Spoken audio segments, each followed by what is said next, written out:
In this video, we focus on the process approach and risk-based thinking competency in the IATF Auditor Guide, in particular the auditing of nonconformities raised in previous audits. Watch this video to see if the auditor is undertaking an effective audit. Right, so what I'd like to look at now then is on the last audit we did of production, we found one minor nonconformity in the chrome plating area about the control of temperature. Yes. I don't know whether you remember, we found a temperature that was out of the defined specification. Yes. With no alarm, no action. So what I'd like to do now is to follow that corrective action that you sent me.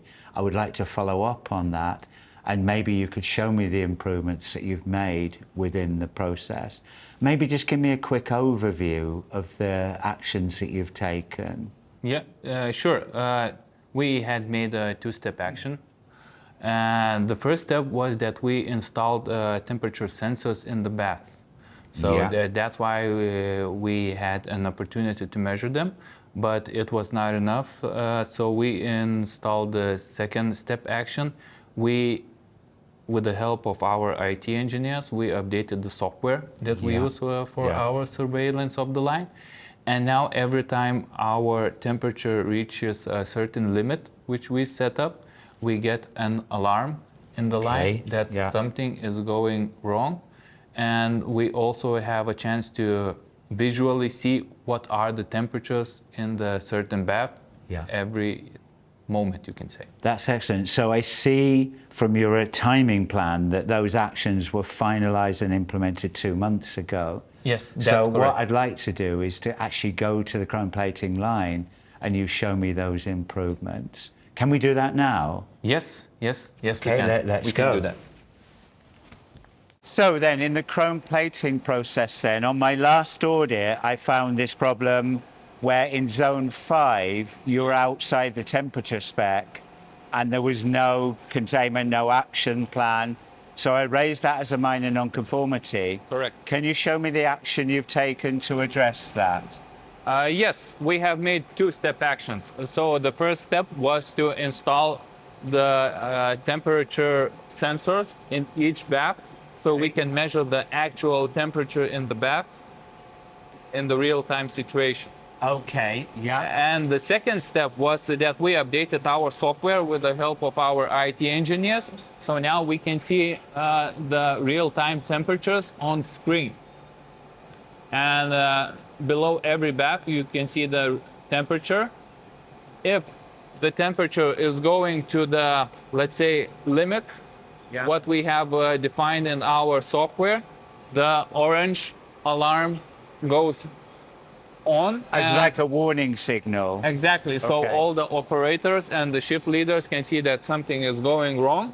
And you also get a message on the screen that the temperature in the bath, let's say number 5, is going to the upper limit or lower limit. It depends. Right. And when I was here last time, I did see some quality-related problems. Yes. That you think were about the fluctuation of temperature. Yes, that's Has correct. that improved? Has your quality performance improved?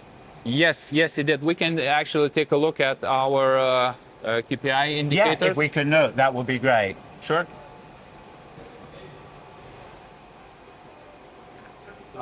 So this is our KPI board. And as you can see, we did the implementation of this actions 2 months ago, and since then our monthly quality has increased and our weekly quality shows even better that this implementation, what we did there,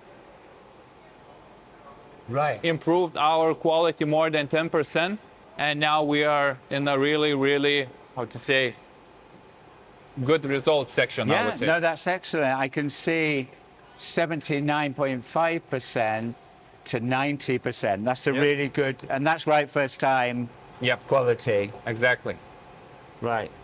So what I will look at after we've had the lunch then is I want to follow up on the documentation, the PFMEA, the control plan, and the standard work particularly around the temperature control. No problem. So if we can follow that up after lunch, that would be great. But no, well Sure. done. I think that's a tremendous improvement. Thank you. So let's summarize.